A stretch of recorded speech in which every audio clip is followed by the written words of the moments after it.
arriving at Ketchikan, way down there in the distance.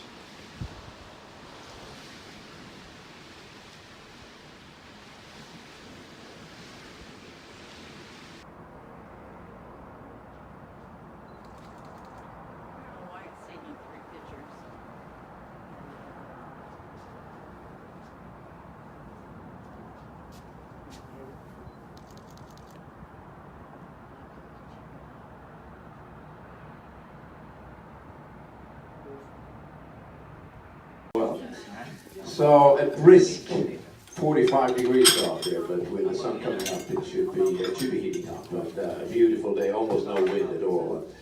And like I said, the forecast is supposed to be that way all the week, so that is quite extraordinary to be in the second half of September.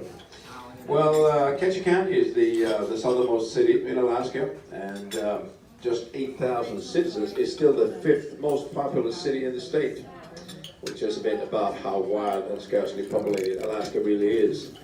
So Alaska is the largest.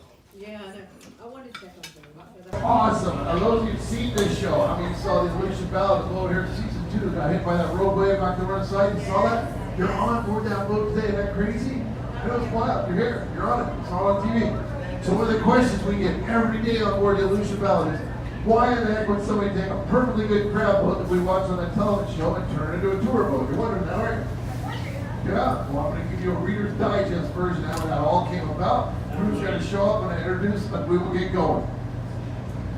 18 years ago, David Lathine, the man that owns this boat, he came into Ketchikan with his very first boat, the Ballad. The Ballad is a 66-foot longline boat. He'd been halibut fishing out in the Gulf of Alaska for 5 days.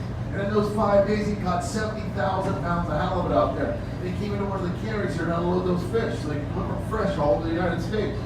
There was a couple cruise ships sitting in there 18 years ago. David's a very inquisitive soul, so he walks down to the docks and watches this whole thing while they unload the halibut off the bow. Never seen anything like it before. And he sees a tour boat sitting there. And he asked the captain of that tour boat 18 years ago, what are you going to do today? He said, well, I got 70 people coming off these 2 cruise ships in here. And we are going to drive up and down Tungus Narrows, and we're going to look at Ketchikan from the water. Oh boy!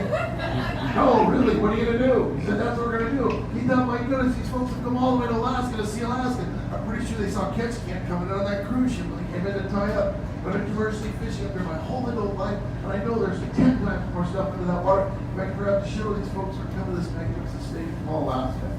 Well, David and I, we came to Alaska in 1980 as young men. We worked on deck together. We became captains. We built our own Bering Sea crab boats. We've known each other for over 40 years. For 15 years, we talked to each other every day on the radio in the Bering Sea. At 2 o'clock in the morning, it's blowing 30 miles an hour snow and dead of winter. We're trying to catch a Filio snow crab. And he's yapping on the radio about this idea, this dream, this tour in Ketchikan. He's going to get us out of the Bering Sea one way or the other. But he could never get 2 and 2 to make 4. Then, 12 years ago, the Aleutian Ballad, the boat we're on here today, was sitting in Kodiak, Alaska, getting ready to go to the Bering Sea to go red king crab fishing.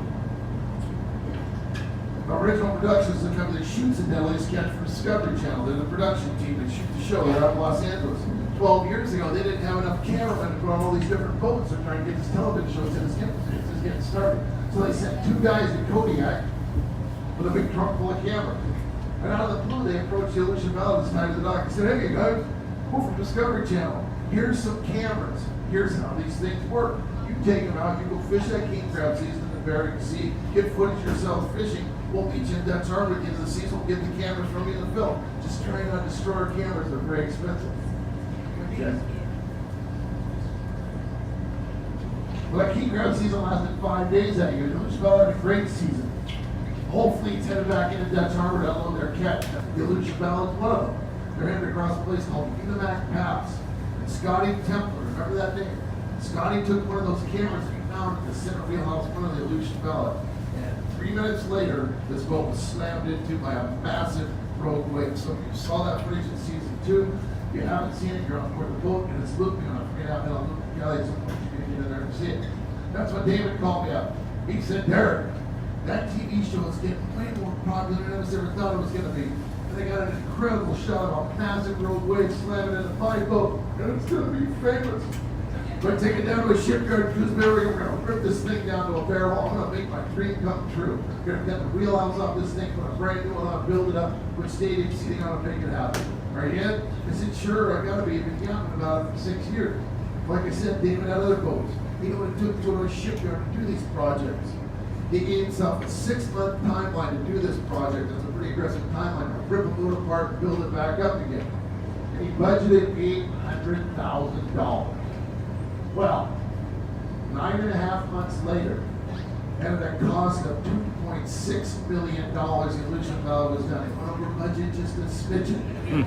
Yeah. One of the main reasons maybe we'd ever taken a fishing boat before it turned into a tour boat. The Coast Guard had a rule book about this thing, said you're going to bring precious cargo on board. Your guests, when you get them on board, you're going to follow those rules. But this boat was commercially fishing. It had 8 watertight compartments. Today it has 32 watertight compartments. It is virtually unsinkable. Now, I know they said that about a ship 100 years ago, but don't worry about that. There's no icebergs out there. We're gonna be just fine. Hey, last but not least, this is Sean there, COO. Yay, Sean! We just want to make sure you guys all get here on time, way ahead of schedule. She worked for tour brand X in this town. She made that tour #1. We did not like that, so we hired her 6 years ago to get us to #1. Thank you, Sean. Okay. Dave's got some very important safety information for it as well, so please pay attention to that. Are you guys ready to start your Alaskan? Good luck. Let me point something out. We're getting to the end of the season. The longer you do something, the better you get at it. This could quite possibly be the first trip we come back with everybody, so hang in there. Andy's right. We have a 97% return rate. We're doing pretty good. Put some clothes on. You're kilting me.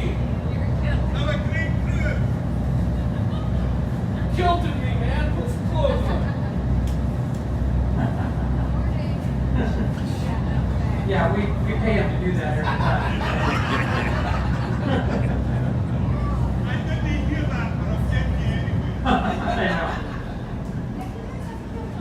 know. Okay. You guys ready for this? Good. Because it's too late. We already left the dock. I got some scoop for you. Most of you know what this is. This is your life jacket, your personal flotation device right there. The front is the back is the front. It's reversible. You're going to slip it over your head, right around your neck. You'll take this strap, put it around your body, and you'll hook it right in this loop right here. Now, then you can just adjust it like your airplane seatbelt. It's real easy. I don't know why we talk about it actually. We've only got 2 of them. Andy's is over there, and this is mine. We didn't want to be Andy's friend. He's a better swimmer than I am. No, we got a bunch of them. If you look underneath here, 41, 37, 26 of those life jackets in those boxes. There's a ripcord underneath each one of those. If you pull one of those ripcords, you will get that many life jackets right on top of your head, okay? Up top, if you look where Captain Derek's driving the boat in the wheelhouse, we've got a large aluminum box right there. Inside that, we've got adult, children's life jackets, the whole 9 yards. We've never had to use them. If we ever do, we'll help you guys figure it out if you can. Now, in the event you got to get off this vessel early, we've never had to do that either. Andy and I are going to go up top. We're going to go behind that wheelhouse. We're going to kick over a self-inflating life raft. We're going to tether that thing right around the side of the boat. We're going to open this gate. Andy and I are going to get in that life raft. We're going to go right over here to the Arctic bar. And we're going to start calling people and get you guys some help, okay? We know people. Be all right. We got 4 of those things, okay? They are back there. We'll kick them over. They will self-inflate. We've never had to use those either. They're always certified by the Coast Guard. All right, anytime you're on a 3-hour tour, yeah, you guys are on a 3-hour tour. Last month I had a lady back here. Her name was Mary Ann. 50th birthday. She had to point that out. I said, gee, all we need is a ginger now. And this 14-year-old redheaded boy raised his hand and said, I'm a ginger. I said, that is not what we're talking about, man. I don't think he'd seen the show. Anytime you're on a long tour, bathrooms can be an issue. Right there we got 3 awesome bathrooms. Use them anytime today, flushable toilets just like at home. Nicer than any boat I've been on, probably nicer than the cruise ship you're on. Okay, smoking. If you do need to smoke, by all means, it's your cruise, right? We want you to be able to enjoy it. You're going to go up those steps right there. Traverse to the back of the vessel. The Coast Guard has said behind that wheelhouse, it's the only place you're allowed to smoke. That includes the e-cigarette.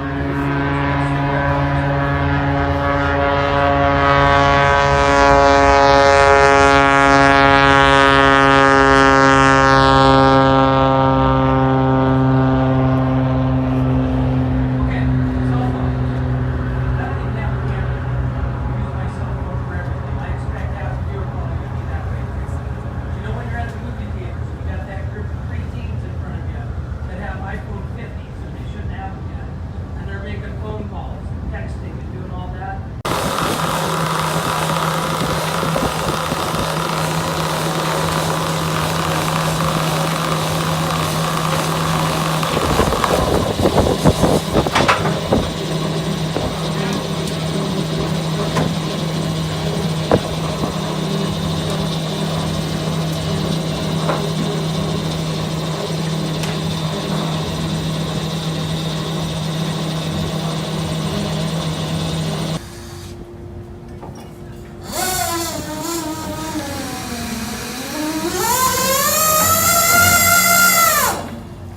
Oh, wow. Wow, wow.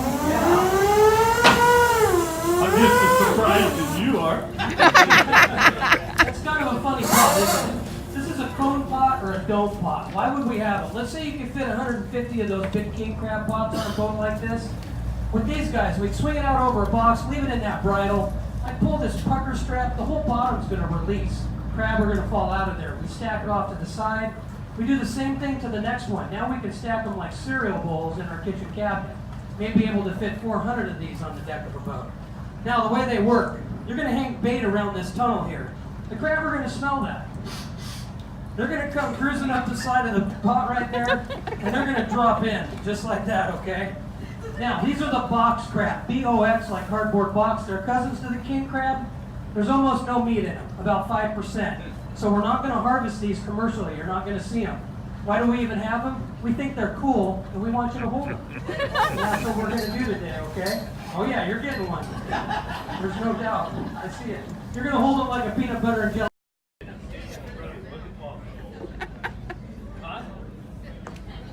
Yeah. You don't want one with a big camera? What do you guys think of my deckhands? Yay! Yeah, darn right. They look like that in the Bering Sea, I'd still be there.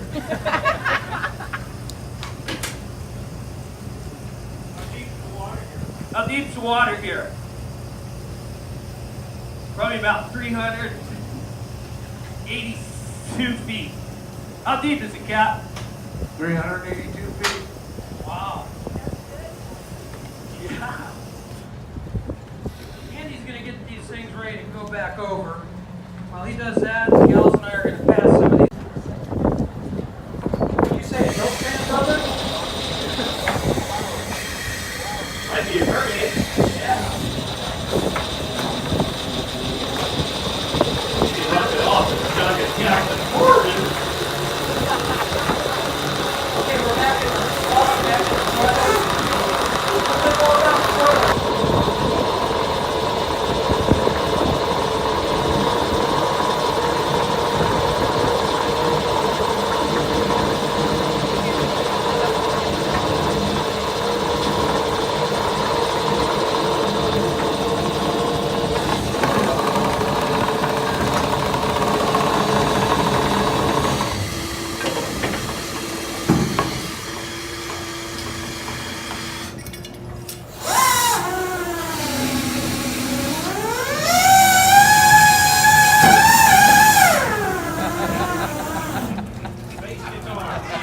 Huh? That sucker ain't empty, is it? You bet. Love clapping, crying out loud. I know some of you are going, are you kidding me? But you got me. They're fake. But remember what we're doing here, right? Cutting down on those numbers, smaller footprint. Besides, if they were live, they'd probably all be laying on the door. This opened up an opportunity for us. We were able to set it up as if it were fishing on the ocean floor. I've got 3 giant school crab headed in that 9 by 36 inch tunnel. There's a tunnel on either side. A couple of them headed in that side. There's a half dozen in the center of that thing. One of the things we do, you put 300 of these monster cages on a big boat, you set half that. You're going to go back and do what you call spot check. You're going to see if they're there. They were there last year, doesn't mean they're there this year. You bring this pot up over the rail after 10, 12 hours, that might be how long it takes to set half that gear. We set them 6 to a mile. We cover some area. This thing comes up, we're jazzed. Captain's going to say, get the crab out of that thing, add a bait. Don't even take the other one out. Just add a bait and kick it over. I want to see what's going on. He's going to check some more of those. He thinks that big school is moving to the southwest. We'll take the rest of our gear, put it out to the southwest, and anticipate that when we start hauling at 40, 50 hours with signs like this at 10, 12 hours, we could have as many as 100 average in these pots. Those things are going to be worth $100 a piece. You got 300 pots on that kind of fishing? Yeah, that's some coin there.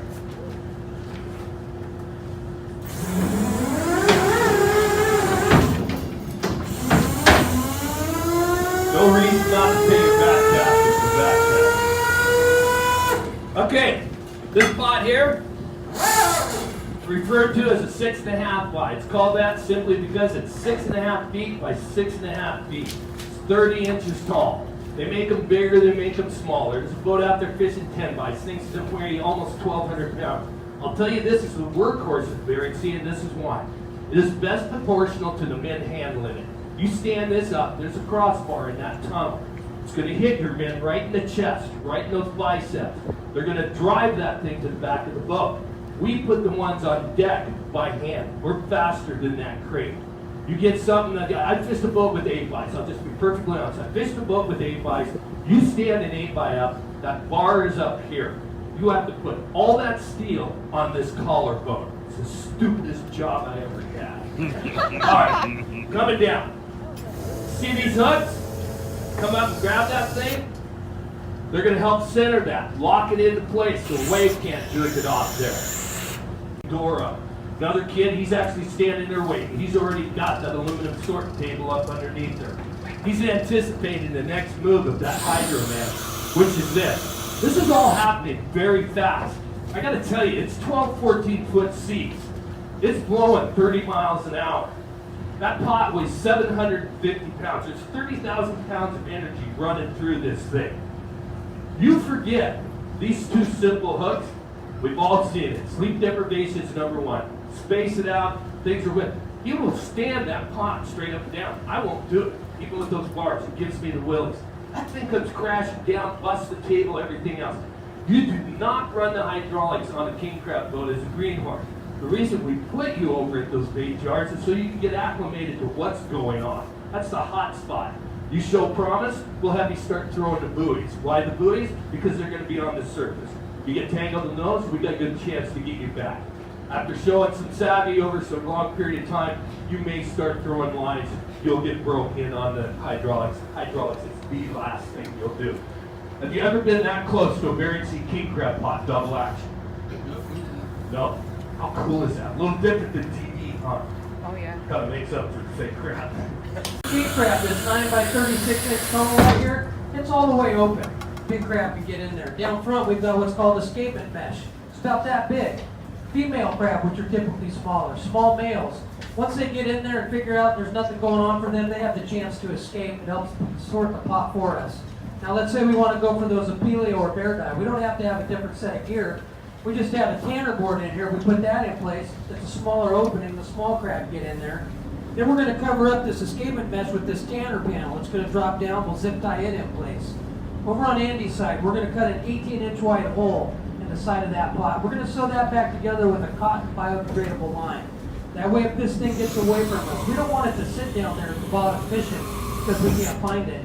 That spot's going to rot out in 30 days.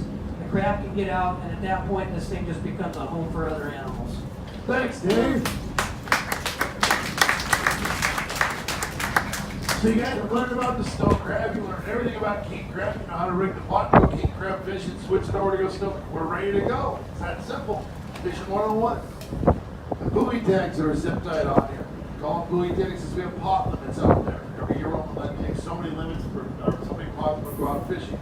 So I have to buy a new set of tags from Alaska Park Fishing Game. We zip tie one to every one of our diver pots. If our pot doesn't have a tag, we can't fish it.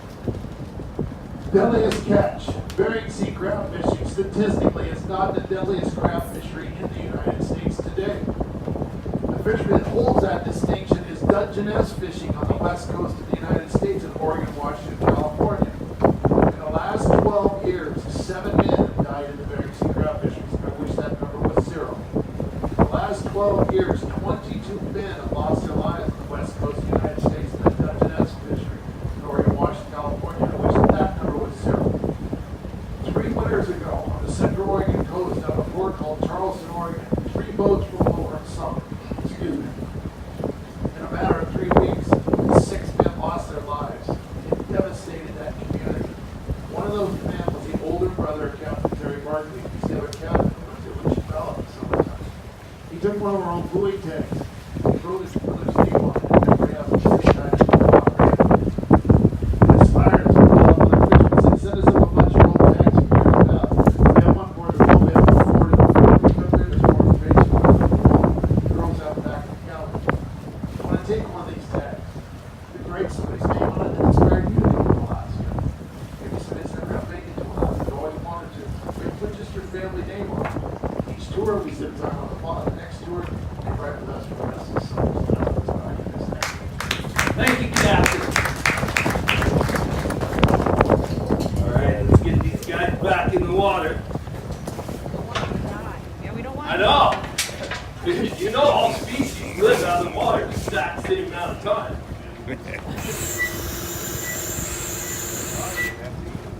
Red rubber crab are no exception. Okay, you see the different colored lines Dave's handling there? The colors don't mean anything, all right?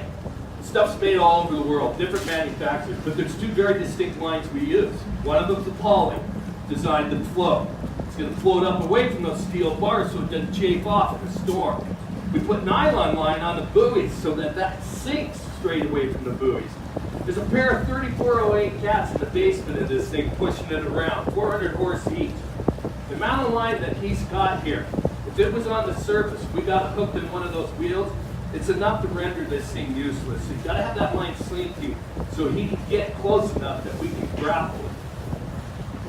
Those crab, you will not have those Amazon to your front door. Watch your feet. Okay, Captain's ready, dogs are off, Dave's ready, pot's on.